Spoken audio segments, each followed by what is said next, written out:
మనుషులు ఇది ఇండియాకి సంబంధించిన మాటే, మాకు సంబంధించిన మాట కాదు, ఇది ఇండియాకి సంబంధించిన వాక్యమే, మాకు సంబంధించిన మాట కాదు అని అనుకుంటా ఉంటారు. ఇక్కడ ఇర్మియాకు దేవుడు చాలా స్పష్టంగా మాట్లాడుతున్న మాట ఏంటంటే, గర్భంలో నేను నిన్ను రూపింపక మునిపే నిన్ను ఎరిగింది. గర్భంలో ఎవరు రూపిస్తారంట బిడ్డాన్ని, లేదా ఒక బిడ్డను రూపించడం ఎవరు చేస్తారు? దేవుడే చేస్తాడు. వాక్యం చాలా స్పష్టంగా మాట్లాడుతూ ఉంది. ఇక్కడ ఇర్మియాతో ఏం మాట్లాడుతానంటే, నేను నిన్ను బిడ్డముగా రూపింపక మునిపే నువ్వు నాకు తెలుసు అని మాట్లాడుతూ ఉన్నాడు. అది చాలా ఆశ్చర్యమైన మాట. ఇది చాలా సంవత్సరాలు ఈ థియరాటికల్ సర్కిల్స్ అంటే బైబిల్ పండితులుగా ఉన్నవారి మధ్యన ఈ మాటను చాలా అర్థాలు ఎత్తుకుంటే ప్రయత్నం చేశారు. అన్ని ఆలోచనలు అన్ని మాటలు మనకు అక్కర్లేదు. కానీ ఒక మాట నేనేమనుకుంటా ఉన్నానంటే, దేవుడికి మనం ఎప్పుడు నుంచి తెలుసు, ఆయన గర్భంలో రూపొందించిందంటే మనకు తెలుసు. ఇది నేను చెప్తున్నట్టుగా చాలా మంది ఈ మాట ఇర్మియాకు సంబంధించింది అనుకున్న కారణం ఏంటంటే, వాళ్ళు ఎక్కువ మంది వాక్యాన్ని చదవకపోవడం వల్ల ఇలాంటి మాటలు మాట్లాడుతూ ఉంటారు. వాక్యం గురించి తెలియకపోవడం వల్ల ఇలాంటి మాటలు మాట్లాడుతూ ఉంటారు. ఇది ఇర్మియా గురించి కాదు, మనుషులందరి గురించి. ఇది పాత నిబంధన మొదలుకొని ప్రకటన గ్రంథం వరకు ఏ మనుషుల గురించి దేవుడు మాట్లాడుతారో వాళ్ళందరికి సంబంధించింది. 139వ కీర్తన 13వ వచనాన్ని చూద్దాం ఒకసారి. 139వ కీర్తన 13వ వచనాన్ని ఒకసారి చూడడానికి ప్రయత్నించేద్దాం. నా అంతరింద్రియములను అంటే గర్భంలో రూపించడం గురించి మాట్లాడుతూ ఉన్నాడు. లోపల భాగాలు కూడా ఎవరు చేశారంట? దేవా నువ్వే చేసావు. తర్వాత కూర్చోదమ్మా. నా తల్లి గర్భమందు నిర్మించిన వాడు నీవే. ఈ మాటలు మాట్లాడుతున్న వ్యక్తి, ఈ కీర్తనకారుడు చాలాసార్లు పాటలు పాడుతూ ఉండడం అనేది, ఇప్పుడు మన శిక్షణ కూడా చాలా మంది పాటలు పాడుతూ ఉన్నారు.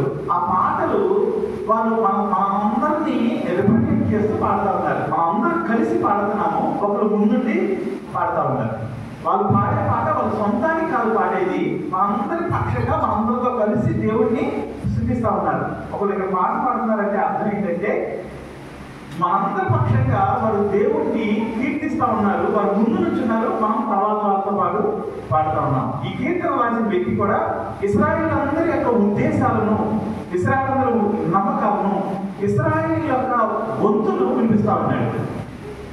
ఏమంటా ఉన్నారంటే, నా అంతరింద్రియములను కలుగు చేసిన వాడు నీవే, నా తల్లి గర్భంలో నన్ను రూపించిన వాడు నీవే. మనల్ని రూపించిన వాడు దేవుడు.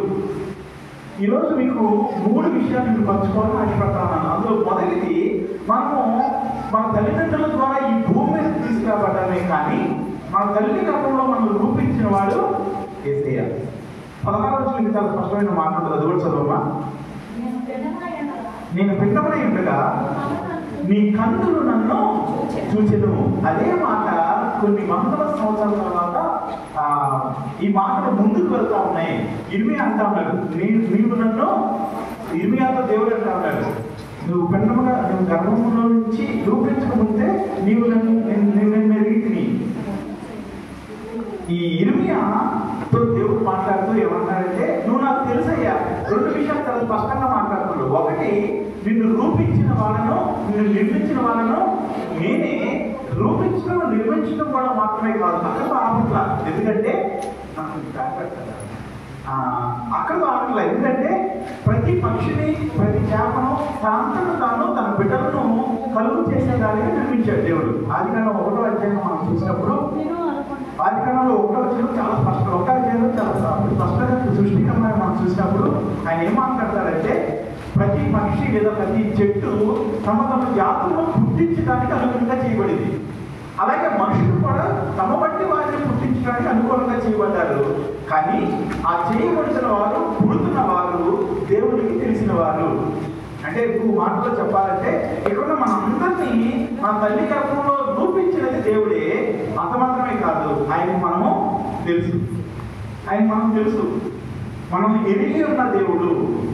మనము ఒక పెద్ద వ్యక్తులకు మనం తెలిస్తే మనకు ఎంతో సంతోషం అనిపిస్తుంది. అరే, ఈ వ్యక్తి మనం గుర్తుపెట్టుకున్నాడే, ఈ వ్యక్తి మనతో మాట్లాడాడే, ఈ వ్యక్తికి నా పేరు గుర్తుందే అని చాలాసార్లు మనకు తెలుసు. ఈ మధ్యకాలంలో నేను హైదరాబాద్ ఒక మీటింగ్కి వెళ్ళినప్పుడు అక్కడ ఒక ఆయన కనిపించాడు. ఆయన పేరు చిరంజీవి. అంటే మన సినిమా యాక్టర్ చిరంజీవి కాదు, చిరంజీవి ఆయన పేరు. ఆయన కొన్ని కొన్ని శతాబ్దాల క్రితం, దాదాపు ఒక 20-10 సంవత్సరాల క్రితము సేవ పాటలో ఒక ఆర్గనైజేషన్ స్టార్ట్ చేశారు. ఆయన పిల్లలకి దేవుడిలోకి నడిపించడానికి సరైన మెటీరియల్ తయారు చేద్దామని ఆశపడతా ఉండేవాడు. చాలా చాలా పెద్ద సంస్థ అది. సేవ పాట అనేది చాలా పెద్ద సంస్థ. కొన్ని కోట్ల రూపాయలు పిల్లల కోసం ఖర్చు పెడతారు వాళ్ళు. కొన్ని రోజులు ఆయన కనిపించినప్పుడు నేను విష్ చేసి ఆయన నా పేరు చెప్పబోతా ఉన్నా. సార్ నేను బాగానంటే లేదు ఆయన అన్నాడు, నువ్వు నాకు గుర్తున్నావు, నువ్వు అనిల్ కదా, విజయవాడ కదా అన్నాడు. చాలా పెద్ద వ్యక్తి, కానీ నాకు ఆయనతో ఉన్న పరిచయం తక్కువే, కానీ ఆ తక్కువ పరిచయం బట్టి ఆయన నన్ను గుర్తుపెట్టి పేరు పెట్టి మాట్లాడుతూ ఉన్నాడు. మీ పేరు నాకు తెలుసు, మీ మాస్టర్ గారు కదా, బాగున్నారా అని మాట్లాడుతూ ఉన్నాడు. నాకు చాలా సంతోషం అనిపించిన తర్వాత నాకు ఈ వాక్యం గుర్తొచ్చింది. ఆయన ఈ లోకంలో ఉన్న ఒక వ్యక్తి, కొంచెం పెద్ద వ్యక్తి, ఆయనకే మన పేరు గుర్తుంటే, ఆయనకే మనకు తెలుసుంటే అంతకన్నా గొప్ప మాట ఏంటో చెప్తారన్నాడు దేవుడు. నీవు నాకు తెలుసయ్యా. ఎప్పుడు తెలుసా?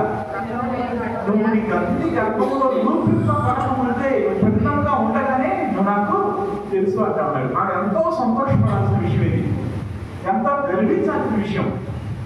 అంటే ఈ రోజు మనం ఏదైతే పరిస్థితిలో మనం ఉన్నామో, మా తల్లి గర్భంలో ఉన్నప్పుడు చూసిన దేవుడు ఈ రోజు మనం ఉన్న పరిస్థితులు చూస్తున్నాడని చూడట్లేదా? మన దేవుడు చూసే దేవుడే ఉన్నాడు. మనకు తెలుసు, మనం ఆయనకు తెలుసు, ఆయన మన పరిస్థితి ఎరిగిన దేవుడే ఉన్నాడు. కానీ కొన్నిసార్లు మన జీవితాల్లో మనకి ఏమనిపిస్తూ ఉంటుందంటే, దేవుడిని నన్ను వదిలేసాడా అనిపిస్తుంది, దేవుడు మనుషులందరిలో నన్ను పట్టించుకోవట్లేదా అనిపిస్తుంది, అసలు దేవుడికి నేనంటూ ఒక వ్యక్తిని ఉన్నానా అని అనిపిస్తుంది. మన పరిస్థితులు వెళ్తా ఉన్నప్పుడు దేవుడికి నాకు ఏదైనా కనెక్షన్ ఉందా అనిపిస్తుంది. కానీ ఈరోజు నేను మీతో మరొకసారి జ్ఞాపకం చేయాలనుకున్న విషయం ఏంటంటే, దేవుడికి నువ్వు తెలుసు, ఆయన నిన్ను ఎరిగి ఉన్న దేవుడై ఉన్నాడు, ఆయన నిన్ను నిర్మించిన దేవుడై ఉన్నాడు. రెండో మాట తర్వాత వచ్చిన మనం చదువుకుంటా ఉంటే ఆయన అంటాడు, నీవు గర్భం నుండి బయలుపడక మునిపే నేను నిన్ను ప్రతిష్ఠించి ఉన్నాను. ఇది ఇక్కడున్న మనందరితో దేవుడు మాట్లాడుతున్న మాట. దేవుడికి నువ్వెవరో తెలుసు. ఎప్పుడు నుంచి తెలుసు అంటే, నీ తల్లి గర్భంలో ఉన్నప్పటి నుంచి తెలుసు.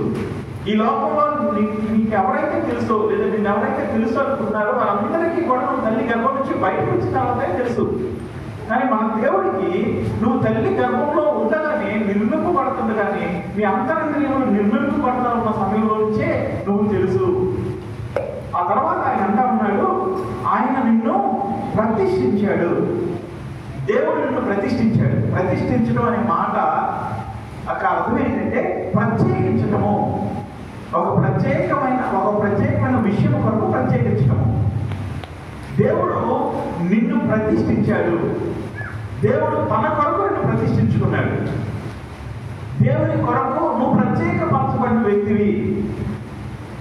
దేవుని కొరకు నువ్వు ప్రత్యేకించబడి ఆయన కొరకు ఉండటం కొరకు దేవుడు నిన్ను ఎన్నుకున్నాడు. నేను ఇక్కడ మాట్లాడుతున్నాను కదా, ఆ కీర్తన రాసిన వ్యక్తి 139వ కీర్తన రాసిన వ్యక్తి, అక్కడే కాదు చాలా చోట్ల రోమిలకు రాసిన పత్రికలో ఉంటుంది, పేతురు రాసిన మొదటి పత్రికలో ఉంటుంది, చాలా చోట్ల అనాది సంకల్పమును బట్టి ఆయన నిన్ను రూపించుకున్నాడు అనే మాట మనకి బైబిల్లో చాలా చోట్ల కనబడతా ఉంటుంది. ఆయన నిన్ను ప్రత్యేకమైన వ్యక్తిగా రూపొందించాడు, ప్రత్యేకమైన వ్యక్తిగా నిన్ను చేశాడు. నీవు దేవుడికి తెలుసు, దేవుడు నిన్ను రూపించాడు, ఆయన నిన్ను ప్రత్యేకపరుచుకున్నాడు. దేవుడు తన కొరకు నిన్ను ప్రత్యేకపరుచుకున్నాడు. ఈ మాట మన సంఘంలోని వ్యక్తులు చూసినప్పుడు అది వాస్తవం అనిపిస్తుంది. మనం అనేక పరిస్థితుల్లో ఎక్కడెక్కడ ఉండాల్సిన వారము, కానీ దేవుడు ఏం చేశాడు తెలుసా? తన కొరకు మనల్ని ప్రత్యేకపరుచుకుని తన కొరకు మనలను ప్రత్యేకమైన స్థితిలో ఉంచడానికి ఏర్పాటు చేసుకున్నాడు. దేవుడు యొక్క ప్రత్యేకత చాలా ఆశ్చర్యకరమైనది. ఆయన మనల్ని ప్రత్యేకపరుచుకున్న రీతి చాలా ఆశ్చర్యకరమైనది. దేవుడు నిన్ను ప్రత్యేకపరుచుకున్నాడు. ప్రత్యేకపరచుకోవడం అంటే అర్థం ఏంటంటే, ఇంకా ప్రతిష్ట అని చెప్పాను, ప్రత్యేకపరచుకోవడం అని చెప్పాను, వేరుగా ఉంచటము, ఒక ప్రత్యేకమైన వ్యక్తిగా ఉంచటము. మేము వచ్చిన ఒక ఇంటికి వెళ్ళాము. ఇంటికి వెళ్తే వాళ్ళు మాకు టిఫిన్ పెట్టారు. టిఫిన్ పెట్టి వాళ్ళు అంటా ఉన్నారు, ఈ ప్లేట్ మీకోసమే కొన్నాము, ఎప్పుడు మీరు వచ్చినా ఈ ప్లేట్లోనే మీకు భోజనం పెట్టాలనుకుంటున్నా ఉన్నారు. నేను అన్నాను, అంత అలా వద్దులే అంటే ఎందుకంత ప్రత్యేకత ఎందుకు చేస్తున్నారు, ప్రేమించండి కానీ అంత ప్రత్యేకత వద్దు అని అంటా ఉన్నాను.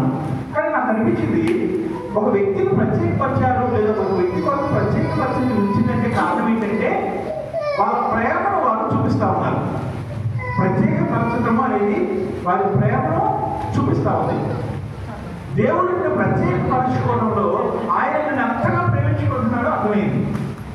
దేవుడు నిన్ను వేరు చేశాడు. దేని నుంచి వేరు చేశాడంటే ఈ లోక సంబంధమైన పాపం నుంచి వేరు చేశాడు. దేవుడు నిన్ను వేరు చేశాడు. దేని నుంచి వేరు చేశాడంటే ఈ లోక సంబంధమైన దుఃఖం నుంచి వేరు చేశాడు.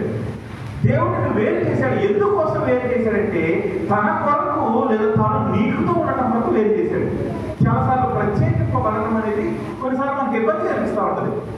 కొన్నిసార్లు పిల్లల్ని వారికి ఆరోగ్యం బాగాలేనప్పుడు లేదా పక్కింట్లో వాళ్ళకి ఆరోగ్యం బాగాలేనప్పుడు వాళ్ళతో ఆడుకోవద్దని కొంచెం వేరు చేయడానికి ప్రయత్నం చేస్తాం. మనం పిల్లలు చాలా ఇబ్బంది పడతారు.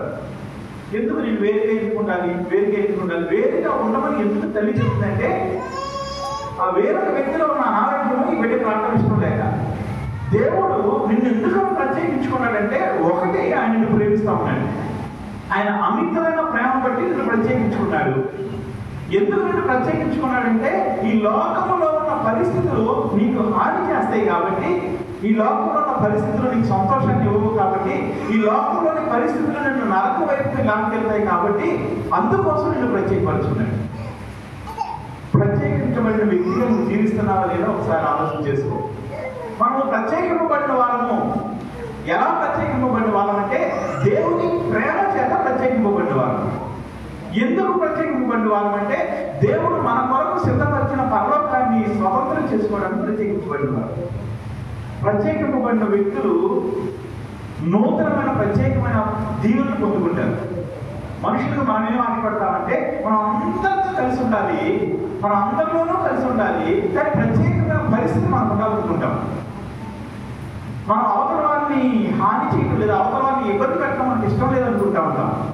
చాలాసార్లు ప్రత్యేకింపబడిన పరిస్థితి మనకి దీవెన తెస్తుందని అర్థమైన తర్వాత కూడా మనం చాలాసార్లు ప్రత్యేకింపబడిన పరిస్థితిని విడిచిపెట్టడానికి ప్రయత్నం చేస్తూ ఉంటాం. ఇంకో మాటలో చెప్పాలంటే ఎవరైతే ప్రత్యేకింపబడిన దానవు నువ్వు ప్రత్యేకంగా జీవించు అని ఎవరైతే చెప్తా ఉన్నారో వారు మనుషుల చేత ఎప్పుడు కూడా యాక్సెప్ట్ చేయబడరు, మనుషుల చేత ఎప్పుడు కూడా అంగీకరించబడరు. నువ్వు దేని కొరకు సిద్ధపరచబడ్డావో దాని కొరకు జీవించడం అనేది చాలా చాలా మంచి విషయం. దేని కొరకు ప్రత్యేకపడదు. అది ఆ మాట 3వ వచనం తర్వాత వచ్చిన చెప్తా ఉన్నాడు. ఆయన అంటా ఉన్నాడు, జనములకు ప్రవక్తగా నిన్ను నియమించింది. ఇది ఇర్మియాకి సంబంధించిన కాల్, అంటే ఇర్మియాకి సంబంధించిన పిలుపు. ఇక్కడ దాకా చెప్పిందంతా అందరికీ సంబంధించింది. దేవుడు అందరినీ తల్లి గర్భంలో నుంచి నిర్మిస్తాడు. తల్లి గర్భంలో ఉన్నప్పటి నుంచే వారిని తెలుసుకున్న దేవుడిగా ఉంటాడు. తల్లి గర్భంలో నుంచి వారు ప్రత్యేకంగా ఉండాలని ఆశ కలిగి ప్రత్యేకపరుస్తాడు. ఆ ప్రత్యేకత నిలుపుకోకుండా చాలా మంది లోకంలో కలిసిపోతూ ఉంటారు. ఇక్కడ 3వ భాగానికి వచ్చేటప్పటికి అదే వచ్చిన 3వ భాగంలో దేవుడికి వాక్యం ఏం చెప్తా ఉన్నాడంటే జనములకు ప్రవక్తగా నిన్ను నియమించాను అని చెప్తా ఉన్నాడు. ఈ పిలుపు మనిషి మనిషికి మారవచ్చు, కుటుంబం కుటుంబానికి మారవచ్చు, కానీ పిలుపు మాత్రం ఖచ్చితంగా ఉంటుంది. ఇర్మియాకి ఇచ్చిన పిలుపు ఏంటంటే నిన్ను ప్రవక్తగా నియమించాను. ఈ ప్రవక్త అంటే అర్థం ఏంటంటే ఈయన దేవుని యొక్క మాటలను ప్రకటించేవాడు, దేవుని యొక్క మాటలను మనుషులకు అందించేవాడు. ఈ ప్రవక్తలో 2 రకాలు ఉంటారు. కొంతమంది ప్రవక్తలు బైబిల్లో చెప్పబడిన ప్రవక్తలైన వారు వారికి దేవుడి దర్శనమిచ్చి ఒక ప్రత్యేకమైన విషయాన్ని చెప్పి ఒక ప్రత్యేకమైన మనుషులతో పంచుకోమంటా ఉండేవాడు. ఉదాహరణకు యోనా అనే ఆయనకి దేవుడు దర్శనమిచ్చి ఒక ప్రత్యేకమైన సందేశాన్ని నినివే పట్టణస్థులకు చెప్పమంటాడు. అలాగే ఇక్కడ చెప్పబడుతున్న ఇర్మియా ప్రవక్త, ఈ ఇర్మియా ప్రవక్త ఒక ప్రత్యేకమైన జనాంగానికి, అంటే ఇశ్రాయేలులే కానీ వాళ్ళకు ప్రత్యేకమైన స్థితిలో ఉంటారు, వారితో మాట్లాడమని చెప్తా ఉంటాడు. కానీ ఈ ప్రవక్తలు మాట్లాడిన మాటలన్నీ కూడా ఈ రోజు కూడా మనకి అంగీకారమైనవే. ఈ రోజు కూడా ఆ మాటల ప్రకారం మనం నడుచుకున్నప్పుడు మనము దేవునికి దగ్గర అవుతాము, దేవుని పొందుకోగలుగుతాము. అంటే ఇంకా మీకు స్పష్టంగా అర్థం కావాలంటే యోనా వెళ్ళి నినివే ప్రవక్తలు నినివే వారికి పట్టణస్థులు బోధించింది ఏంటంటే ఇదిగో 40 రోజులు మీకు ఉగ్రత రాబోతుందని చెప్పినప్పుడు వారు రెస్పాండ్ అయిన విధానం ఏంటంటే చిన్నవారు మొదలుకొని రాజు వరకు వారందరూ కూడా గోరె పట్ట కట్టుకుని ఏం చేశారమ్మా ఉపవాసం ఉన్నారు. దేవుని మాటలు మనల్ని దేవుని వైపు తిరగడానికి హెచ్చరికగా పనిచేస్తాయి. ఇక్కడ ఈ ప్రవక్తగా ఇర్మియాని దేవుడు ప్రతిష్ఠిస్తా ఉన్నాడు. ప్రవక్తగా దేవుడు పిలుచుకున్నానని చెప్తా ఉన్నాడు. నిన్ను ప్రవక్తగా నియమించానని చెప్తా ఉన్నాడు. అంటే నువ్వు ప్రవక్త అవ్వాలని నేను ఆశపడతా ఉన్నానని చెప్తా ఉన్నాడు. వాక్యం ఉంచిన మనందరి పక్షంగా కూడా దేవుడికి ఒక ప్రత్యేకమైన ఆలోచన ఉన్నది. మనందరినీ కూడా దేవుడు ఒక ప్రత్యేకమైన పిలుపు కొరకు పిలుస్తూ ఉంటాడు. మనకున్న పిలుపుతో పాటుగా దేవుడి గురించిన మాటలు మాట్లాడటం అనేది ప్రతి ఒక్కరు చేయాల్సిన పని. దేవుడు నిన్ను ఎందుకొరకు ఏర్పాటు చేసుకున్నాడో నువ్వు తెలుసుకోవడం అనేది నీ జీవితానికి ఎప్పుడు కూడా దీనికరంగానే ఉంటుంది. మనల్ని దేవుడే చేశాడు అనే విషయాన్ని మనం ఒప్పుకుంటాము. దేవుడికి నువ్వు తెలుసు, ఎప్పటి నుంచి తెలుసు అంటే తల్లి గర్భం నుంచి తెలుసు అనే విషయాన్ని మనం చాలాసార్లు మర్చిపోతూ ఉంటాం. ఆయన తల్లి గర్భంలో నుంచి నువ్వు ఎదిగిన దేవుడు కాబట్టి అనేక సార్లు నువ్వు తప్పిపోతా ఉన్నప్పుడు ఆయన నిన్ను తన చేతితో పట్టుకున్నాడు. తల్లి గర్భంలోనే నిన్ను ప్రత్యేకపరుచుకున్నాడు కాబట్టి ఈ లోకంలో కలిసిపోకుండా తన హస్తాన్ని నీకు అడ్డం పెట్టాడు. అనేక సార్లు నువ్వు తప్పిపోవాల్సిన పరిస్థితులు వచ్చినప్పటికీ నేను వెనకడిగేసానని నువ్వు అనుకుంటున్నావు, కానీ నేను తప్పించుకున్నానని నువ్వు అనుకుంటున్నావు, కానీ నేను నా చేతులు పాప వైపు చాపకుండా నేను ఉంచుకున్నాను నువ్వు అనుకుంటున్నావు. కానీ ఆ మాటల యొక్క అర్థము వాళ్ళు ఉండడానికి కారణము దేవుడు నిన్ను ప్రత్యేకపరిచాడు. దేవుడు నిన్ను ప్రత్యేకపరిచాడు కాబట్టి ఈ లోకంలో అనేక పరిస్థితుల్లో నీకు జయం వస్తూ ఉంది. నీ పక్షంగా మనుషులు మాట్లాడుతూ ఉన్నారు. నీ పక్షంగా మనుషులు మాట్లాడేటప్పుడు నీ దేవుడు నీకు సహాయం చేశాడే మాటలు కూడా నీతో మాట్లాడుతూ ఉండొచ్చు. వాక్యం ఇచ్చిన వాళ్ళ నువ్వు ప్రత్యేకమైన స్థితిలో కొనసాగితే నువ్వు దేవుడి కొరకు దేవుడి సాక్షిగా నిలబడగలుగుతావు. ఇక్కడ ఇర్మియాతో ఆయన మాట్లాడుతూ అంటున్నాడు, నిన్ను జనములకు ప్రవక్తగా నియమించాడు. నిన్ను దేని కొరకు నియమించాడు, నిన్ను దేని కొరకు ఏర్పాటు చేశాడు ఇప్పుడు ఆలోచన చేశావా? నా పట్ల దేవుడు కలిగిన చిత్తం ఏంటి? నేను దేవుడికి ఏం చేయాలని దేవుడు నా పట్ల ఆశ కలిగి ఉన్నాడు అని ఆలోచన ఇప్పుడు చేశావా? మన జీవితంలో చాలా సార్లు దేవుడికి మన పట్ల ఏ ఆశతో కనుక్కోకుండానే, ఏదో ఆశ ఉంది ఆలోచన ఉందని తెలుసుకోకుండానే మన జీవితంలో చాలా దూరం వెళ్ళిపోతూ ఉంటాం. నేను రక్షణ పొందడానికి ముందు కొన్ని నెలల నుంచి నాకు ఒక ఆలోచన వచ్చింది. నేను చాలా విషయాలు చేస్తా ఉన్నాను, చాలా చోట్ల ప్రయాణం చేస్తా ఉన్నాను, చాలా విషయాల్లో ఒక ఉన్నతమైన స్థితిలో ఉన్నవాడిగా అవుతా ఉన్నాను. కానీ కొన్ని పరిస్థితులు నా ముందుకు వచ్చినప్పుడు, కొన్ని పరిస్థితులు నా జీవితంలోకి వచ్చినప్పుడు, కొన్ని పరిస్థితులు కూడా నేను వెళ్లాల్సి వచ్చినప్పుడు నాకు అనిపించింది ఏంటంటే దేవుడికి నా పట్ల ఏదో ఆలోచన ఉంటుంది, అందుకనే నేను ఈ రోజు కూడా సజీవంగా ఉన్నానన్న ఆలోచన నాకు వచ్చింది. దేవుడు నన్ను ఏదో ఒక పని కొరకు ఆయన మనసులో ఉందేమో అనిపించింది.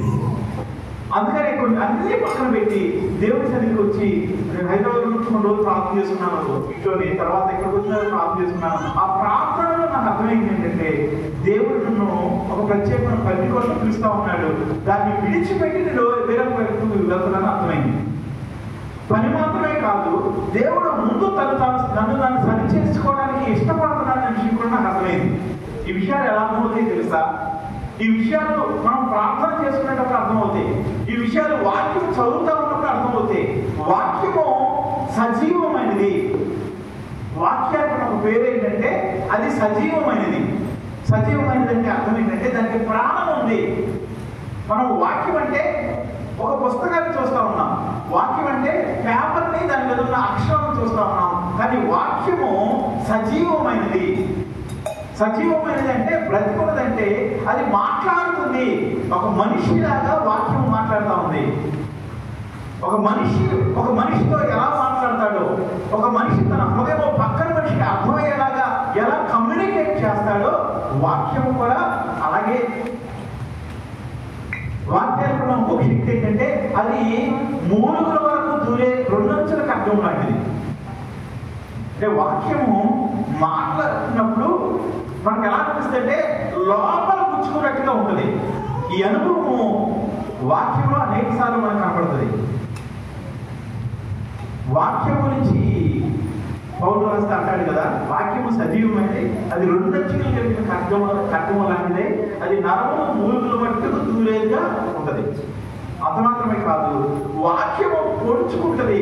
పేతురు మాట్లాడినప్పుడు వారందరికీ వారి హృదయములు గుచ్చబడినవే రాసి కింద పొడవబడి అని రాయబడింది. వాక్యము స్పష్టంగా గుచ్చుకుంటుంది. ఎప్పుడైతే నువ్వు వాక్యాన్ని చదువుతూ ఉంటావో, ఎప్పుడైతే వాక్యం చదువునే సమయాల్లో ప్రార్థన చేసుకునేటప్పుడు, దేవా నా పట్ల నీ చిత్తం ఏంటయ్యా, నా పట్ల ఈ ఆలోచన ఏంటయ్యా, నా జీవితంలో నేను ఎలా ఉండాలని నువ్వు ఆశపడుతున్నావయ్యా అని అడిగితే దేవుడు ఖచ్చితంగా నీతో మాట్లాడతాడు. కానీ మనుషులకు ఉన్న ఆలోచన ఏంటి తెలుసా? మనుషులు ఎలాంటి అడుగులు వేస్తారంటే, మనుషులు ఒక నిర్ణయం తీసుకుని, ఒక డెసిషన్ తీసుకుని దాని ప్రకారం ముందుకు వెళ్ళడానికి ప్రయత్నం చేస్తారు. మనుషులు ఒక నిర్ణయం తీసుకుని ఈ నిర్ణయం మీద నేను ఉంటాననుకుంటారు.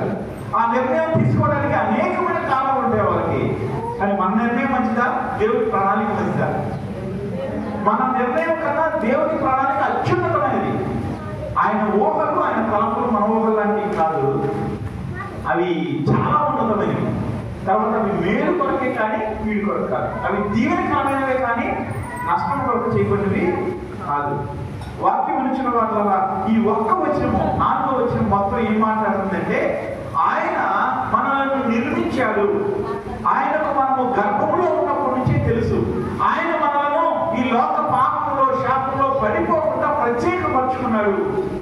ఆయన ప్రత్యేకపరచుకోవడంలో తన ప్రేమను మన పట్ల చూపిస్తా ఉన్నాడు. ఆయన ప్రత్యేకపరచుకోవడంలో ఆయనకు మనం ఉన్న ప్రణాళికను చూపిస్తా ఉన్నాడు. ప్రతి మనిషికి ఆయన ఒక పనిని అప్పచెప్తా ఉన్నాడు. ప్రతి మనిషి ఒక స్థితిలో ఉండాలని ఆశపడతా ఉన్నాడు. నీ కొరకు దేవుడి ప్రణాళిక ఏర్పాటు తెలుసుకోవాలంటే నువ్వు వాక్యం చదువు, ప్రార్థన చేసుకో, దేవుడితో మాట్లాడు. దేవుడు నాతో మాట్లాడు. అందరి మనుషుల పట్ల ఆయన కలిగిన ఒకే ఒక ఉద్దేశం ఏంటి తెలుసా? ప్రతి మనిషి తన కుమార్తెగా స్వీకరించబడాలని ఆశపడతా ఉన్నాడు. పౌలు ఒక రోజున ఒక రాజు ముందు నిలబడి ఉంటాడు.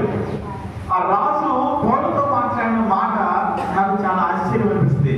దానికి పౌలు ఇచ్చిన జవాబు కూడా చాలా ఆశ్చర్యం అనిపిస్తుంది. రాజు అంటాడు పౌలుతో, అయ్యా నువ్వు ఎంతో తేలిగ్గా నువ్వు క్రైస్తవుడు చేయాలనుకుంటున్నావే అంటే, పౌలు అంటాడు, ఈ బంధకములు తప్ప ప్రతి ఒక్కరూ నాలాంటి క్రైస్తవుడు అవ్వాలని, నాలాగా దేవుడితో కలిసి ఉన్నవాడిగా ఉండాలని నేను ఆశపడతాను అంటాడు పౌలు. పౌలు చెప్పింది తన ఆశ కాదు, పౌలు చెప్పింది దేవుడి యొక్క ఆశ.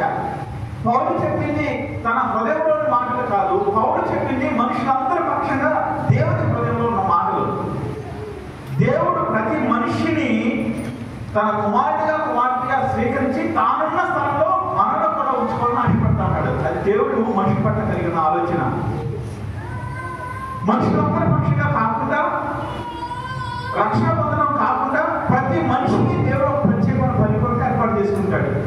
ఆ పిలుపు ఏర్పాటు నిశ్చయం చేసుకోవడానికి మనం ప్రయత్నం చేయాలి. ఎఫెసీయుల పత్రిక 4వ అధ్యాయం 1వ వచనంలో ఈ మాట చాలా స్పష్టంగా రాయబడి ఉంటుంది. అక్కడ ఏమో మనం చేస్తారు ఎవరన్నా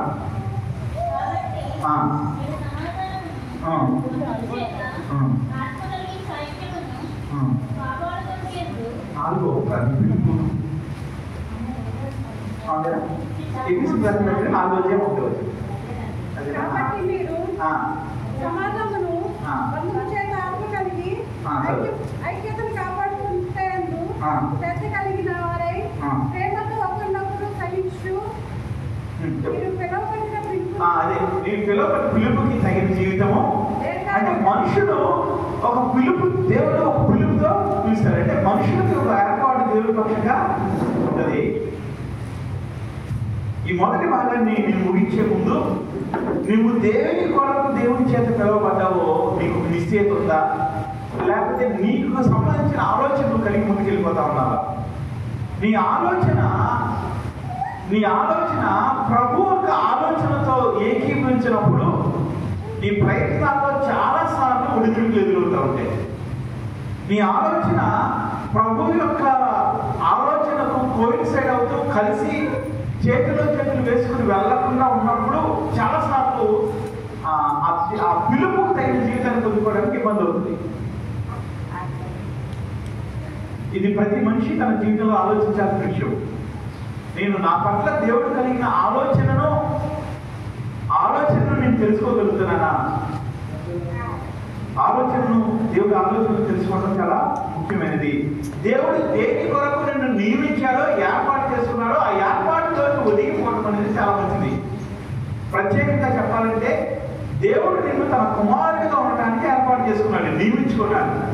దేవుడు నిన్ను తన కుమార్తెగా ఉండడానికి ఏర్పాటు చేసుకున్నాడు, నియమించుకున్నాడు. నియమించడం అంటే అపాయింట్ చేయడము, అధికారం ఇవ్వటము. అధికారము దేవుడి చేత మనుషులకు ఇవ్వబడతా ఉంటుంది. ఆ అధికారంలో రావాలని ఇర్మియాతో దేవుడు మాట్లాడుతూ ఉన్నాడు. ఇప్పుడున్న మనందరితో కూడా మాట్లాడుతూ ఉన్నాడు. వాక్యం వినుచున్న నీవు దేవుడిని పట్ల కలిగిన ఆలోచనలు నెరవేర్చేదానిగా నెరవేర్చేవాడిగా ఉంటా ఉన్నావా? ఆయన పిలుస్తా ఉన్నాడు తన కుమార్తెగా ఉండమని. ఆ పిలుపుకు తగిన జీవితంలోకి వెళ్ళగలుగుతా ఉన్నావా? ఆయన ప్రత్యేకపరచుకున్నాడు. ఆ ప్రత్యేకమైన జీవితంలో కొనసాగించగలుగుతున్నావా? రెండో భాగాన్ని మనం చూద్దాము. రెండో భాగాన్ని మనం చూసినప్పుడు 9వ వచనం చదువుతారమ్మా. 9 కాదు, 6వ వచనం చదువుతారు ఒకసారి. చింతగించుము, నేను బాలుడిని, మాట్లాడటకు నాకు శక్తి చాలని నేను అనగా చాలమా. ఇక్కడ ఇర్మియా దేవుడితో మాట్లాడుతూ ఉన్నాడు, సమాధానం చెప్తా ఉన్నాడు. అయ్యా, నన్ను ఏర్పాటు చేశాను అంటున్నావు మంచిదే, నన్ను ఎరుగుతున్నాను అంటున్నావు మంచిదే, నన్ను ప్రత్యేకపరుచుకున్నాను అంటున్నావు, ప్రతిష్ఠించానంటున్నావు మంచిదే, కానీ నన్ను ప్రవక్తగా నియమించానంటున్నావే. ప్రవక్తగా ఉండాలంటే మాట్లాడాలయ్యా, మాట్లాడటానికి నాకు శక్తి చాలదు. సంఘంలో ఉన్న వారితో అనేక మందితో మేము మాట్లాడుతూ మీ సాక్ష్యాన్ని పంచుకోండి అని చెప్తా ఉంటాం. చాలా ఎక్కువ సార్లు మీరు దేవుని మాటలు చెప్పాలి అని చెప్తా ఉంటాం. చాలా ఎక్కువ సార్లు దేవుని పనిలో మీరు కూడా చేతులు కలపాలని చెప్తా ఉంటాం. దేవుని పనిలో మీరు కూడా దేవుడు మీకు ఇచ్చిన దాన్ని పంచుకోవాలని చెప్తా ఉంటాం. చాలా ఎక్కువ మందితో చెప్తా ఉంటాం ఆ మాటలు. మన సంఘంలో ఉన్న వారిని లేదా మేము ట్రైనింగ్ ఇచ్చేవాళ్ళు చాలా ఇదే మాట పంచుకుంటూ ఉంటాం. అందులో కొంతమంది చెప్తారు, కొంతమంది ఏమంటారంటే నేను బాలులను నాకు మాట్లాడటానికి శక్తి చాలని చెప్తున్న ఇర్మియాలాగా. అయ్యో, మేము ఎలా పంచుకోగలం, మాకేమీ తెలియదే. చాలాసార్లు దేవుడు మాట్లాడటానికి నేను నియమించినప్పుడు, దేవుడు పనిలో ఉండడానికి నేను నియమించినప్పుడు మనం వెనకడుగు వేస్తాం చాలాసార్లు. ఇక్కడ ఇర్మియా అంటున్నాడు, నాకు మాట్లాడటమో తెలియదు, నాకు ఎలా చేయాలో తెలియదు. చాలాసార్లు మనుషులు ఇలాంటి మాటలు మాట్లాడుతూ ఉంటారు. కొన్నిసార్లు ఏమవుతుందంటే మేము దాని కొరకు ఏర్పాటు చేయబడలేదు, మీరు సేవ చేస్తే మాకేమైనా ఇబ్బంది అవుతుందేమో అని కూడా చాలాసార్లు అనుకుంటారు. చాలాసార్లు కొంతమంది కొన్నిసార్లు అబ్బాయి కూడా కొన్ని ఆలోచనలు పెడతా ఉంటాడు. ఇదిగో నేను వాక్యం చెప్తున్నాను కదా, అందుకని నా జీవితంలో ఇలాంటి శోధన వచ్చింది. ఇదిగో నేను దేవుడిని పని చేస్తున్నాను కదా, అందుకని నా జీవితంలో ఈ శోధన వచ్చింది అని. ఒకవేళ దేవుడు మీలో ఎవరితో మాట్లాడుతూ ఉంటే, దేవుడు మీకు అప్పచెప్పిన పని చేస్తూ ఉన్నప్పుడు అబ్బాయి ఎవరితో మాట్లాడుతూ ఉంటే దానికి జవాబు నేను చివరిలో చెప్పాలనుకుంటున్నాను. దేవుడు ఒక పనిని మీకు అప్పచెప్పినప్పుడు ఎటువంటి కాపుదల మీకు ఇస్తాడో, దేవుడు ఒక పనిని అప్పచెప్పినప్పుడు ఎటువంటి అధికారంలో నువ్వు తీసుకెళ్తాడో చివరి పనులు నేను చెప్పాలనుకుంటున్నాను. కానీ ఇక్కడ నేను ఏమి చెప్పాలనుకుంటున్నానంటే, ఇర్మియా అంటా ఉన్నాడు, నేను మాట్లాడటానికి నా శక్తి చాలదయ్యా. నువ్వు అప్పచెప్పిన పనిలోనికి, నువ్వు నా కొరకు నియమించిన దానిలో నేను ఎదగడానికి, నేను ఫిక్స్ అవ్వడానికి నాకు కొన్ని బలహీనతలు ఉన్నాయి. ఈ మాట అనుకున్నప్పుడు మనకు మోషే గుర్తు వస్తాడు కదా. మోషే కూడా దాదాపు ఇలాంటి మాటలే మాట్లాడతాడు. మోషేని దేవుడు పిలిచి, అదిగో ఇశ్రాయేలు యొక్క మూర్ఖులు, నిట్టూర్పులు, కన్నీరు నేను చూసినాను, వారిని విడిపించడానికి నేను పంపిస్తానని చెప్పినప్పుడు మోషే చెప్పిన సమాధానం ఏంటంటే, అయ్యా నేను నత్తివాడను అంటాడు. మాట్లాడటం నాకు రాదు అంటాడు. నేను నిలబడలేను అంటాడు. చాలా విషయాలు చెప్తాడు. కానీ దేవుడు ఏమంటాడు? దేవుడు అంటాడు, నీకు తోడుగా ఉంటాను, తర్వాత అహరోను నీకు నోరుగా ఉంటానని చెప్తాడు. మీరు చూసిన వారిలో అనేక మంది, సేవ చేసే వారిలో అనేక మంది మాటకారులు కాదు. యథార్థమైన పరిచయం చేసే వాళ్ళతో చాలా మంది మాట్లాడటం రాని వాళ్ళు. వాళ్ళ ప్రసంగాలు చూసినప్పుడు అబ్బాయి చాలా బాగా మాట్లాడతారు అనుకుంటారు, కానీ వాళ్ళ వ్యక్తిగత జీవితంలో కనుక పరిశీలన చేస్తే వాళ్ళు మాట్లాడే వాళ్ళు కాదు. వాళ్ళు మాట్లాడటానికి ఇబ్బంది పడే వాళ్ళు చాలా మంది ఉంటారు. మాట్లాడలేని పరిస్థితిలో ఉన్న వాళ్ళు చాలా మంది ఉంటారు. దేవుడు యొక్క అధికారంలో నువ్వు లోపడినప్పుడు దేవుడి కార్యాలు జీవితంలో జరుగుతాయి. ఇక్కడ ఇర్మియా అన్న మాటలు తాకి దేవుడి ఇచ్చిన జవాబు ఏంటో తెలుసా? 9వ వచనం ఆ జవాబు మనం చూస్తాము. అప్పుడు యెహోవా చెయ్యి చాపి నా నోరు ముట్టి ఇలాగ సెలవిచ్చును. దేవుడు చెయ్యి చాపి మనుషులను అంటుకున్న సందర్భాలు చాలా తక్కువ సార్లు బైబిల్ గ్రంథంలో కనబడతా ఉంది. ఆయన చెయ్యి చాపాడు, ఇర్మియా యొక్క నోరును ముట్టాడు. దేవుడికి నీ పట్ల ఒక చిత్తం ఉన్నప్పుడు, అది చేయడానికి నీ బలము సరిపోయినప్పుడు, దేవునికి సమీపంగా నువ్వు వెళ్ళినప్పుడు దేవుడు నిన్ను తాకుతాడు. ఒక వ్యక్తిని చెయ్యి చాపి అంటుకోవాలంటే వాళ్ళు దగ్గరగా ఉండగలగాలి, వారి మధ్య సాన్నిహిత్యం ఉండాలి. ఎవరు పడితే వాళ్ళు మనం అంటుకోగలుగుతామా? ఎవరి మీద పడితే వాళ్ళ మీద చేయగలుగుతామా? వేయలేము. మనకి సమీపంలో ఉన్నవారు, మనకి దగ్గర వారు, వాళ్ళతో అటువంటి సాన్నిహిత్యం ఉన్నప్పుడు మాత్రమే వేయగలుగుతాం. ఈ రెండు విషయాలు నేను చెప్పాలని ఆశపడుతున్నానంటే, దేవుడు నీ కొరకు ఏర్పాటు చేసిన దానిలో నువ్వు పొందుకోవడానికి ఇబ్బందులు ఎదురవుతున్న సమయాల్లో దేవునికి సమీపంగా రావడానికి ప్రయత్నం చేయి. దేవునికి సమీపంగా నువ్వు వెళ్ళిన కొలది దేవుడు చెయ్యి చాపి నిన్ను తాకుతాడు. దేవుడి చెయ్యి ఏ విషయంలో అయితే నువ్వు లోటుగా ఉన్నావో, ఏ విషయంలో అయితే నువ్వు కృంగుతా ఉన్నావో, ఏ విషయంలో బట్టి నువ్వు అనుకున్న దాంట్లోనికి వెళ్ళలేకపోతా ఉన్నావో దానిలో శక్తినిస్తుంది. ఈ లోకంలో ఒక మనిషిని సిద్ధపరచగలిగిన శక్తి దేవుని హస్తానికి మాత్రమే ఉన్నది. మనుషులైన వారు చాలా ప్రణాళికలు వేసుకుంటూ ఉంటారు, చాలా ప్లాన్స్ వేసుకుంటూ ఉంటారు. ఆ ప్లాన్స్ ప్రకారం ముందుకు వెళ్ళాలని ఆశపడతా ఉంటారు. అదే పాపం కాదు. మన జీవితంలో మనకి కొన్ని ఆలోచనలు కలిగి ఉండటం, కొన్ని గోల్స్ కలిగి ఉండటం చాలా మంచిది, చాలా ముఖ్యమైనది కూడా. వాటిలో వెళ్తా ఉన్నప్పుడు నువ్వు అనుకున్న దాని విషయంలో నీకు సాధ్యము కానప్పుడు నువ్వేం చేయాలో తెలుసా? ఆగిపోయి దేవుడికి సమీపంగా ముందుకు వెళ్ళాలి.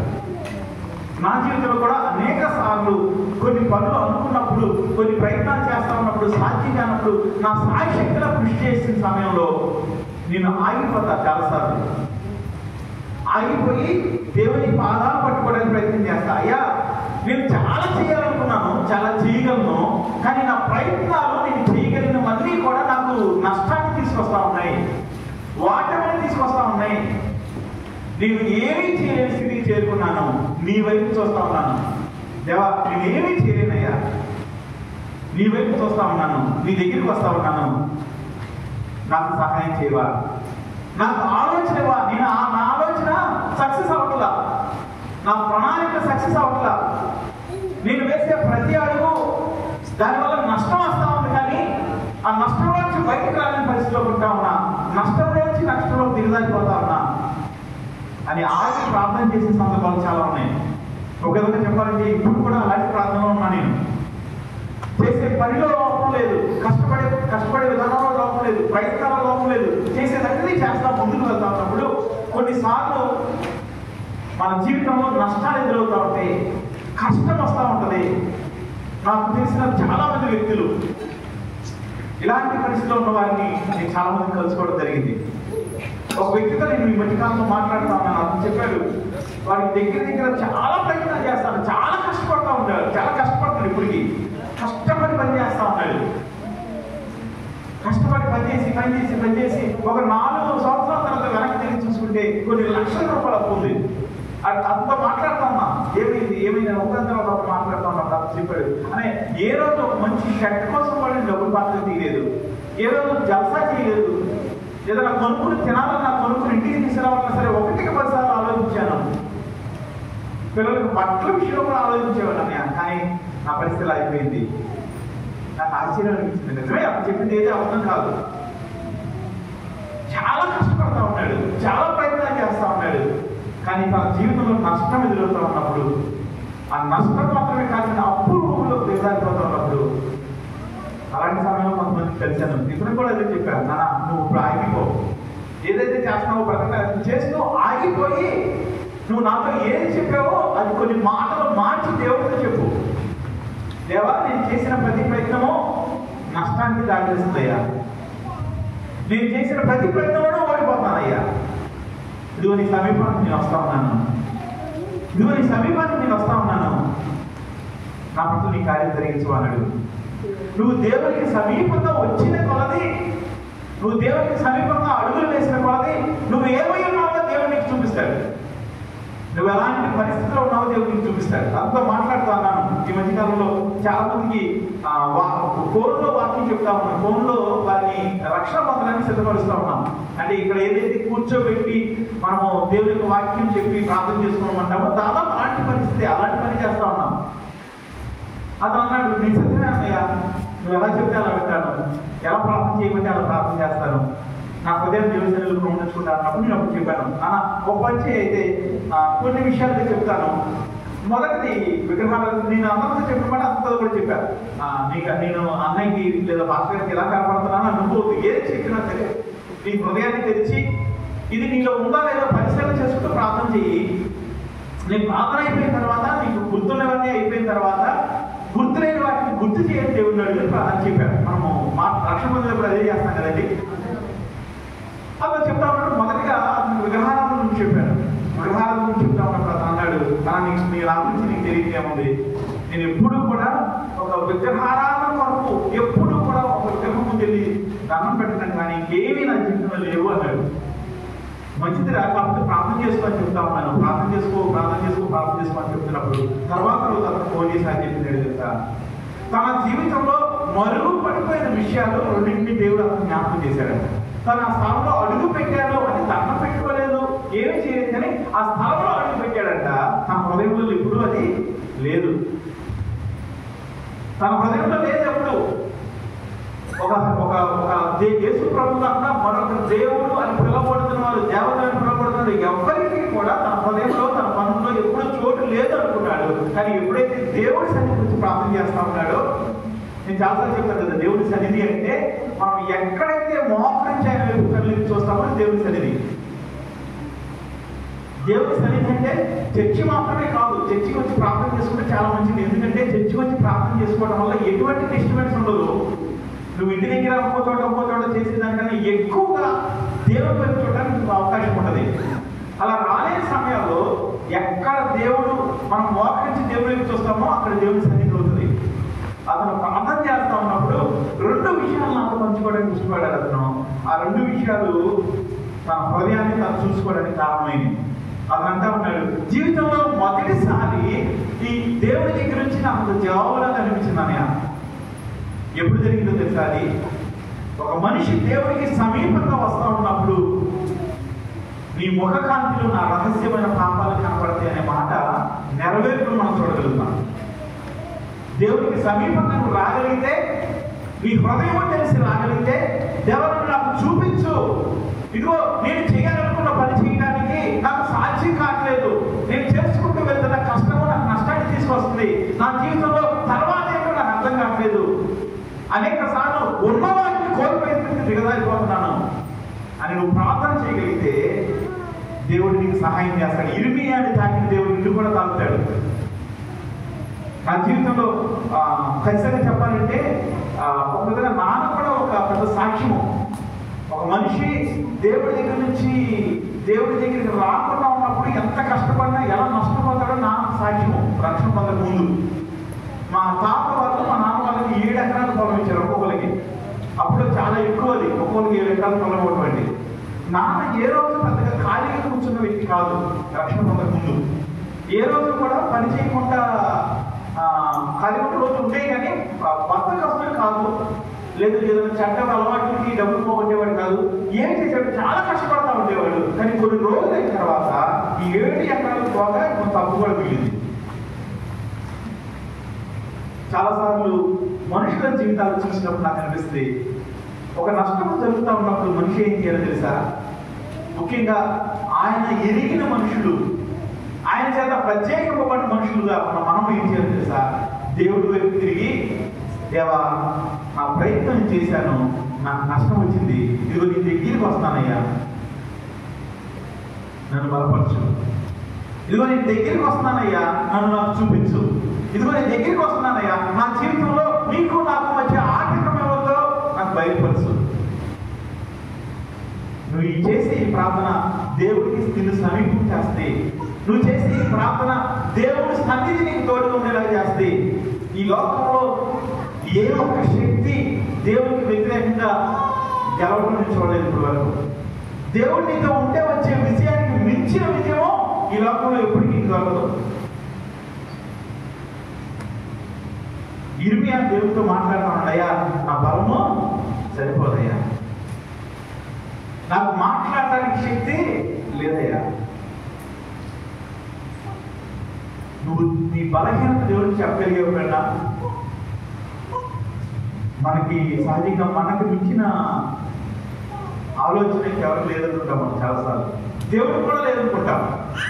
వాక్యం ఇచ్చిన వాళ్ళ దేవుడి దగ్గరికి వచ్చి హృదయం తెరిచి దేవుని సమీపంగా వెళ్ళి, దేవా ఆ ప్రయత్నాలన్నీ వాటకు పాలయ్యాను. నా జీవితంలో 3 సార్లు ఇలాంటి ప్రార్థన చేశాను. 3 ప్రత్యేకమైన పరిస్థితుల్లో ఇలాంటి ప్రార్థన చేయగలిగాను. కొన్ని రోజులు చేశారండి ప్రార్థన. ఇది 4వసారి అదే ప్రార్థన చేస్తా ఉన్నాను. నా ప్రయత్నాలన్నీ కూడా వ్యర్థమైపోతా ఉన్నానయ్యా, నా సహాయం చేయి, నేను ఏం మార్చుకోవాలో నాకు చూపించు, నీ సహాయం నాకు దయచేయి. దేవుడు తన చెయ్యి చాపుతాడు. నమ్మిన వాళ్ళందరూ చెప్పినప్పుడు దేవుడు దేవుడు తన చెయ్యి చాపి మనకు ముట్టుతాడు. దేవుడు తన చెయ్యి చాపి నీ పక్షంగా కార్యాలు చేస్తాడు. దేవుని హస్తం మాత్రమే నీ పరిస్థితిని మార్చగలదు. అది ఎప్పుడు జరుగుతుందో తెలుసా? ఆ జరగాలని నువ్వేం చేయలేదు తెలుసా? దేవుడికి సమీపంగా రా. దేవుడికి సమీపంగా రా. దేవుడి సమీపంగా వచ్చినప్పుడు ఆయన ముఖ కాంతిలో నీ జీవితం కనబడుతున్నప్పుడు ఆ జీవితాన్ని సరి చేసుకో. ఖచ్చితంగా దేవుడి హస్తం నీ పక్షంగా కార్యాలు చేస్తాయి. అప్పుడు దేవుడు ఇర్మియాతో చెప్పినప్పుడు ఒక మాట చెప్పి నేను ముగించాలని ఆశపడుతున్నాను. ఒక మనిషికి దేవుడి యొక్క హస్తం ఎలా తోడుగా ఉంటుందో నేను చెప్పాలని ఆశపడతా ఉన్నాను. ఖచ్చితంగా వచ్చి చదువుతారమ్మా, నేను చదువుతాను. యూదా రాజుల వద్ద కానీ, ప్రధానుల వద్ద కానీ, యాజకుల వద్ద కానీ, దేశ నివాసుల వద్ద కానీ, నేను చాలాసార్లు మీతో కూడా చెప్దాం అనుకుంటా స్కిప్ అయిపోతా ఉంది. అంటే సహజంగా ఒక్కొక్క పదం చదవటం అనేది చాలాసార్లు మనకు అలవాటు అయిపోతా ఉంటుంది. కానీ ఎప్పుడైతే ఇలా పదాల కలయిక చదువుతామో అప్పుడు ఆ వాక్యం ఏం చెప్తుందో మనకు అర్థం అవుతుంది. నువ్వు వాక్యం చదవమని అడగడం అర్థం ఏంటంటే ఆ పదాల కలయికను, ఆ పదాల గుంపుని కట్ చేసి చదువుతా ఉన్నప్పుడు ఇక్కడ స్పష్టంగా అర్థమవుతుంది కదా.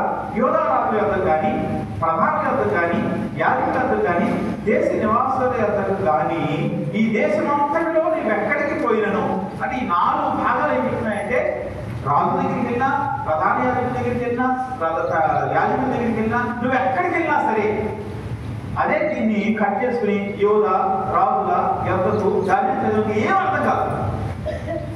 వినేవారికి అర్థమయ్యేలాగా చదవడం కోసం ప్రయత్నం చేయండి. నేను కొన్నిసార్లు నేనే చదువుకుంటాను, మీరు బాధపడదు దయచేసి. ఇప్పుడు ఎవరిని నేను కించపరచట్లేదు.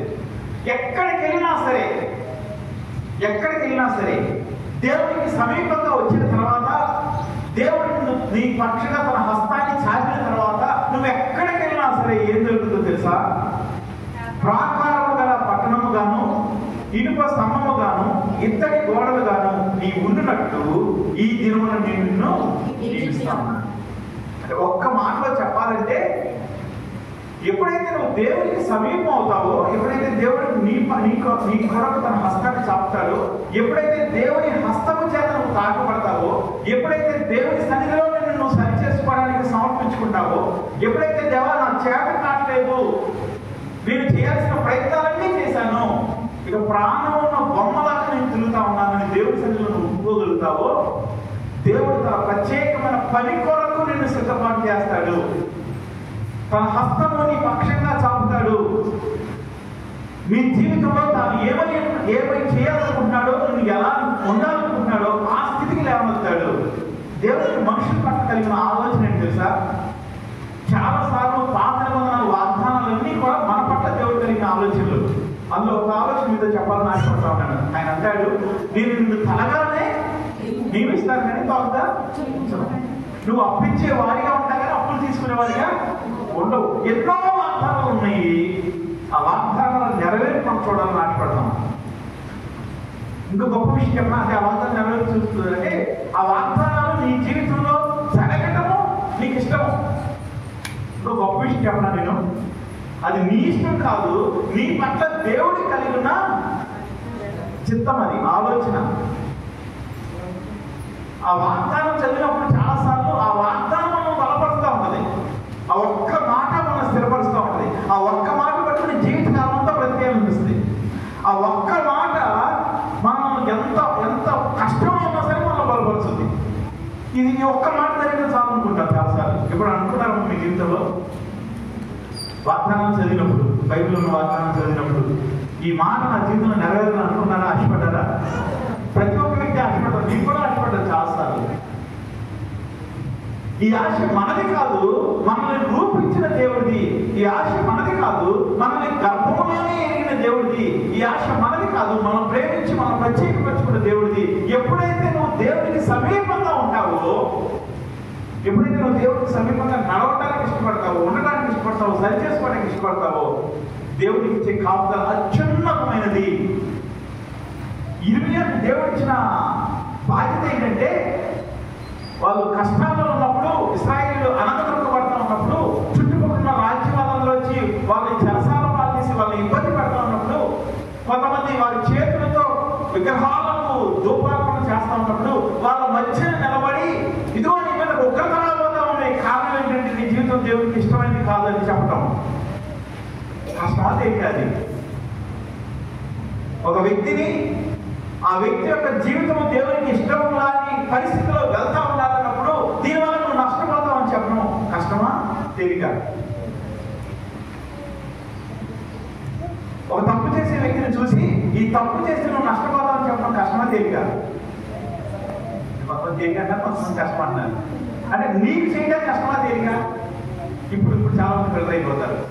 ఒక తప్పు చేసే వ్యక్తిని, ఒకవేళ మీ ఇంట్లో భర్త ఉన్నాడు అనుకోండి, ఆ భర్త దేవుడికి వ్యతిరేకంగా జీవిస్తా ఉన్నప్పుడు ఇలా చేస్తే నువ్వు పోతావని చెప్పడం కష్టమా? తేలిక.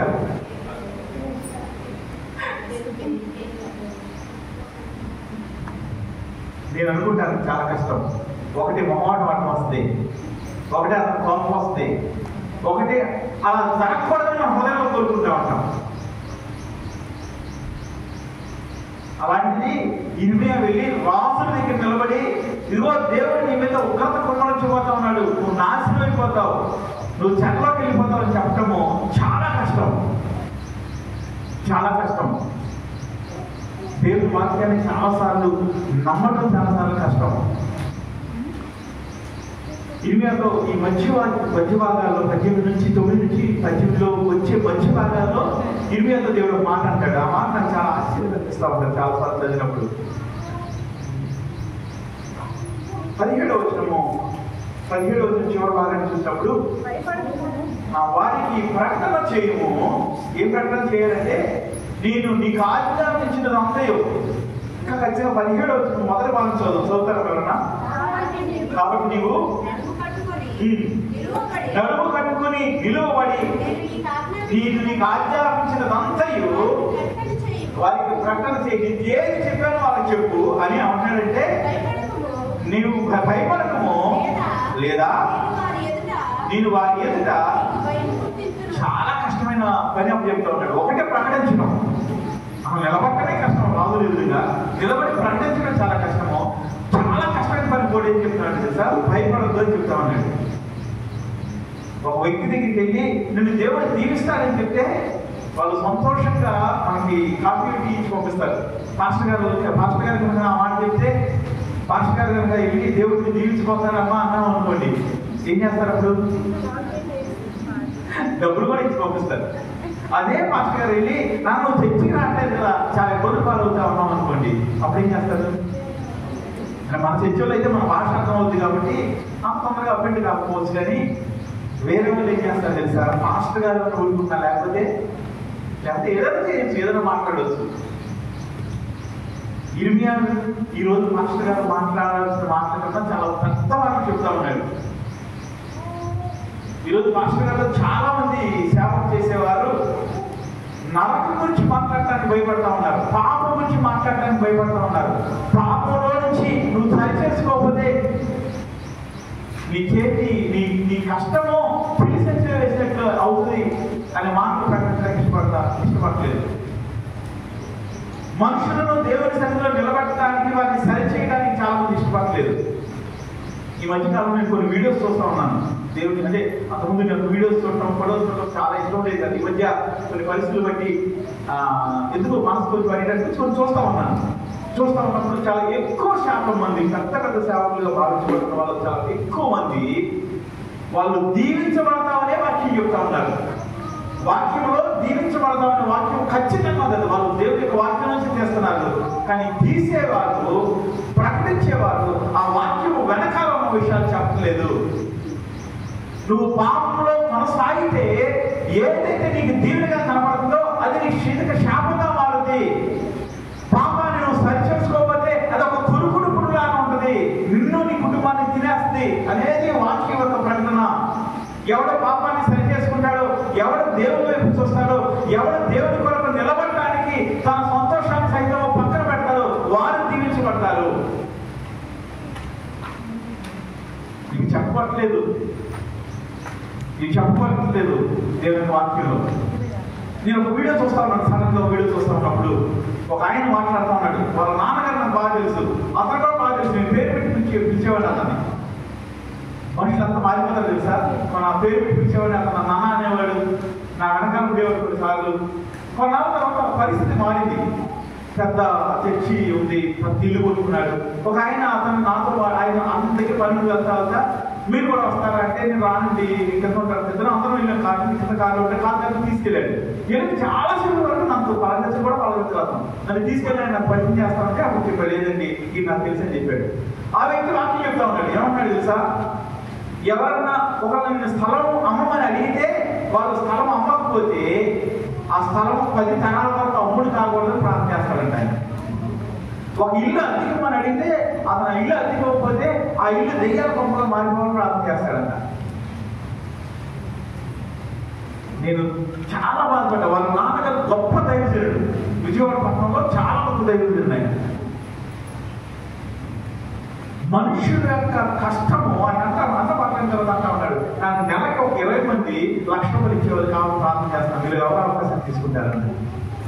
ఎంతో చేసి చూపించలేదు. కానీ డబ్బులు ఇవ్వడానికి మనుషులు సిద్ధపడతారు, మనసును సరి చేసుకోవడానికి కాదు. వాక్యం ఇచ్చిన వాళ్ళారా ఇర్మియా వెళ్ళి రాజు నుండి నిలబడి, ఇదిగో నీ జీవితము సరిగ్గా లేదు కాబట్టి దేవుడు నేను రాజుగా చేస్తే రాజుగా ఉండకుండా నువ్వు విగ్రహాలను చేసి వ్యభిచారం చేసి నీ ప్రజలు కూడా విగ్రహాలను చేయడానికి వ్యభిచారం చేయడానికి నువ్వు కారణమయ్యావు కాబట్టి నీ మీద శిక్ష రాబోతా ఉంది.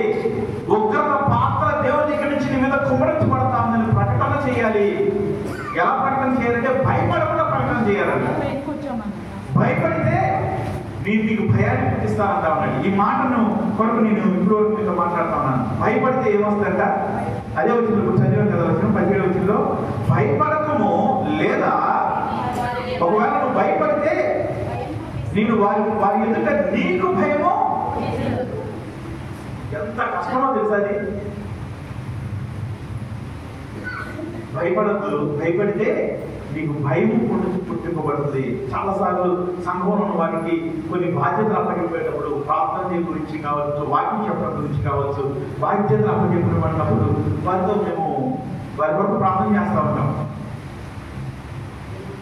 చాలా ఎక్కువసార్లు నేను చేసే ఒక ప్రార్థన ఏంటంటే, ఇదిగో నేను వాక్యం చెప్తున్నాను కాబట్టి వాళ్ళ కుటుంబంలో ఏదైనా ఇబ్బంది వచ్చినా, వాళ్ళకి అనారోగ్యం వచ్చినా, లేదా ఏదైనా సమస్య వచ్చినా ఇది వాక్యం చెప్తున్నాను కాబట్టి తగిన దెబ్బ అని వారికి కానీ వారి కుటుంబంలో కానీ పక్కన ఎవరైనా చెప్పినా సరే ఆలోచన రాకుండా ఆ భయం రాకుండా సహాయం చేయాలని ప్రార్థన చేస్తాను. ఎందుకంటే కొన్ని పరిస్థితులు బట్టి మన సంఘంలో అలాంటి ఆలోచనలు కొనసాగుతూ ఉన్నాయి. దేవుడి వాక్యం చెప్పడం దీవెన వస్తుందా, నష్టం వస్తుందా?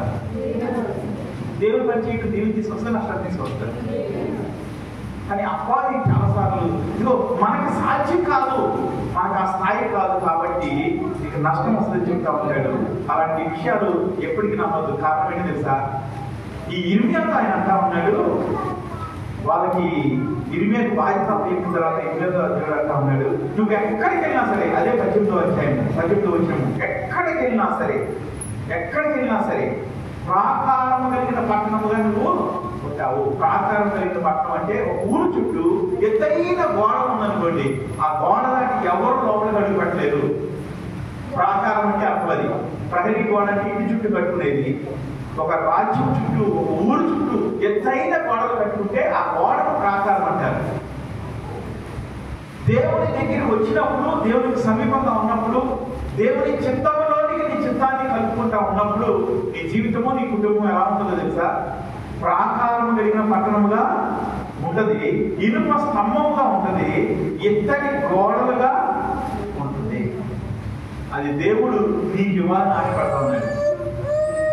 నీ కుటుంబము, నీ జీవితము ప్రాకారం కలిగిన పట్టణంగా ఉండడం నీకు ఇష్టమేనా? ఒక ప్రాకారం కలిగిన పట్టణం అంటే అర్థం ఏంటంటే, ఒకప్పుడు మన ఊళ్ళో చాలా మంది చాలా ఇళ్ళకి తలుపులు ఉండేవి కాదు, ఒకప్పుడు చుట్టూ గోడలు ఉండేవి కాదు, ఒకప్పుడు దళ్ళ కట్టుకుంటే దాని నుంచి కుక్కలు లోపలికి వచ్చేస్తూ ఉండేవి. తలుపులు లేకుండా కట్టంలో చీరలు అక్కడ పెట్టుకున్న రోజులు కూడా మనకు తెలుసు. మీకు తెలుసా? అంటే మనం కట్టలో అయిపోయింది, చాలా మంది కొత్త ఎవరు తెలిసిన వాళ్ళు ఉన్నారా? ఆ ఇంటికి ఇప్పుడు మనం ఉన్న ఇంటికి ఎంత తేడా ఉంది? ఇప్పుడు మన ఇంటి చుట్టూ ప్రహరీ కూడా ఉంటా ఉంది. దాదాపుగా మా ఇంటి ముందు సగం ఉంది కానీ మాకు చెబుతా ఉన్నాను, ప్రహరీ కూడా ఉంటా ఉంది. తలుపులు ఉన్న గేట్లు ఉన్న ఇల్లు ఉన్నాయి మనకి. లోపలికి వస్తే తలుపు ఉంది, తలుపు కట్టడానికి గడ కూడా ఉంది. ఒక మంచం మీద మనం పండుకున్నప్పుడు ఎంత ధైర్యంగా ఉంటుంది. ఆ ఇంటికి ధైర్యం చాలా వచ్చిందా లేదా? అదే ఈ ఇంటి చుట్టూరు ఎత్తైన ప్రాకారం ఉంటే ఆ ఇంట్లో ఉంటే ఎలా ఉంటుంది? దాని గురించి మాట్లాడుతూ ఉన్నాడు. అటువంటి కాపుదల దేవుడు నీకు ఇవ్వాలని ఆశపడతా ఉన్నాడు. అది ఎప్పుడు సాధ్యమో తెలుసా? నువ్వు దేవుడికి సమీపంగా దేవుని సన్నిధిలో నీ బలహీనత చెప్పగలిగినప్పుడు, దేవా నేను ఉండాలనుకుంటున్నాను కానీ నా జీవితంలో పలానా దాంట్లో ఉంది, దేవా నేను కష్టపడుతూ ఉన్నాను, నా కష్టము దీవెనగా నా ఇంటికి రాజపరిచిపడుతూ ఉన్నాయి. నీ బలహీనత దేవుడికి చెప్పుకోగలుగుతున్నావా? నీ ఓటమి దేవుడి సన్నిధిలో చెప్పగలుగుతున్నావా? దేవుడు నీకు గ్రహింపించేదాన్ని సరిచేసుకోగలుగుతున్నావా? చాలాసార్లు చాలా ఎక్కువ మంది దేవుని చేత సరిచేయబడటానికి ఇష్టపడరు. దేవుని చేత సరిచేయబడిన మనుషులు దీవించబడ్డవారు. దేవుడు గద్దించి శిక్షించిన వాడు చాలా దీవెనకరమైన వ్యక్తి. ఎందుకంటే శిక్షతో అక్కడతో అయిపోద్ది. కాదు వాక్యం ఇచ్చిన వాళ్ళ ఒక విషయాన్ని జ్ఞాపకం చేసుకుని సాధించి వెళ్ళాలని ఆశపడతా ఉన్నాను. అదే తెలుసా? ఈ భూమి మీదకి నేను మీ అమ్మా నాన్న తీసుకొచ్చారనుకుంటున్నావు. కాదు, నువ్వు భిన్నముగా రూపింపబడక ముందు నుంచే ఆయనకు నువ్వు తెలుసు. ఆయన నిన్ను రూపించాడు, ఆయన నిన్ను ప్రత్యేకపరిచాడు, ఆయన నిన్ను ఒక ప్రత్యేకమైన పని కొరకు, ఒక ఉన్నతమైన స్థానం కొరకు నిన్ను ఏర్పాటు చేసుకున్నాడు. అది నీ జీవితంలో పొందలేని పరిస్థితిలో ఉన్నప్పుడు, పొందడానికి ఇబ్బంది పడతా ఉన్నప్పుడు, అటువంటి పరిస్థితుల్లోకి ఎదగడం అసాధ్యంగా కనబడుతున్నప్పుడు నోరు తెరిచి దేవుడితో చెప్పు, దేవా నా జీవితంలో నేను ఆ స్థితిలోకి వెళ్ళలేకపోతున్నాను, నీకు సమీపంగా వస్తా ఉన్నాను, ఏది కారణమో దాన్ని సరిచేసుకోవడానికి అక్కడ చూపించాను. ప్రార్థన చేయి. దేవుడు గొప్పతనం ఏంటి తెలుసా? మన దేవుడు మనుషులతో మాట్లాడే దేవుడే ఉన్నాడు. మన దేవుడు మన జీవితాన్ని మనకు చూపించేవాడే ఉన్నాడు. ఎందుకు చూపిస్తాడు తెలుసా? మన జీవితాన్ని, మన జీవితంలో ఉన్న లోపాలు ఎందుకు చూపిస్తాడు తెలుసా? ఆ లోపాలు సరిచేయబడి నువ్వు దీవించబడ్డ కొరకు దేవుడిని ఎందుకు చూపిస్తా ఉంటాడు. సరిచేయబడి దేవుడు తిరిగినప్పుడు ఆయన ఏం చేస్తాడు తెలుసా? నిన్ను నీ కుటుంబాన్ని ఎత్తైన ప్రాకారం యొక్క పట్టణంగాను, ఇనుప స్తంభంగాను, ఎత్తడి గోడలుగాను. ఇక్కడ దాకా వచ్చాక ఒక అడుగు ముందుకేసి మీకు ఒక మాట నేను చెప్పాలని ఆశపడతా ఉన్నాను. అదేంటి తెలుసా? 10వ వచనం చదువుదాం ఒకసారి. 10వ వచనం. ఒకవేళ రక్షణ పొంది దేవుడు తిరిగి నీ జీవితంలో దేవుడు నమ్మకస్తుగా ఇప్పుడు కొనసాగుతున్న వరకే నీ జీవితం అనుకుంటే నీకు ఇవ్వగలిగే దేవుడు ఇచ్చిన వాగ్దానము ఎత్తైన ప్రాకారం కలిగిన పట్టణం కలిగి ఉంటాము. ఒకవేళ అది దాటి దేవుని మాటను ప్రకటించడానికి ఇష్టపడినట్లయితే ఈ 10వ వచనం నెరవేర్పు నీ జీవితంలో చూడగలుగుతాం. చదవమా? పెళ్ళగించుటకును, విరగొట్టుటకును, నశింపచేయుటకును, పరద్రోడికి 4 డిస్ట్రాక్షన్స్ చెప్తా ఉన్నాడు. 4 రకాల నాశనాల గురించి చెప్తా ఉన్నాడు. తర్వాత చదవమా? కట్టుటకును, నాటుటకును, రెండు కట్టడానికి సంబంధించిన మాటలు మాట్లాడుతున్నాడు. అంటే కట్టడానికి కానీ పడగొట్టడానికి కానీ దేనికైనా సరే నేను ఈ దినమున జనముల మీదను రాజ్యముల మీదను నిన్ను నియమించున్నాను. ఎంత గొప్ప స్థితి తెలుసా? దేవుడికి మన పట్ల కలిగిన ఆలోచన అది. దేని పడేయటం, దేని విరగొట్టడం, దేని నాశనం చేయటం, దేనిని కొలగొట్టడం, దేని పీకేయడం తెలుసా? అపవాది యొక్క కోటలను పీకివేయటానికి, అపవాది యొక్క ప్రభావంలోంచి మనుషులను బయట వారి జీవితంలో లోతుగా నాటబడటానికి నీ మాటలను దేవుడు అటువంటి అధికారం కలిగిన మాటలు దేవుడికి ఇస్తానన్నాడు. ఎంత గొప్ప దీవెన కదా. ఒకవేళ నువ్వు నోరు తెరిచి ఆయన మాటలు ప్రకటించడానికి సిద్ధపడినట్లయితే, ఒకవేళ నువ్వు నోరు తెరిచి ఆయన మాటలు మనుషుల మధ్య ప్రకటించడానికి ఇష్టపడినట్లయితే ఇటువంటి దీవెనతో కూడా నేను నమ్మాలని ఆశపడతా ఉన్నాడు. ఇక్కడ చెప్పబడిన దీవెన మన జీవితంలో వచ్చినట్లుగా చిన్న ప్రార్థన చేసుకున్నాం. దేవుడి చిన్న ప్రార్థన చేసుకున్నాం.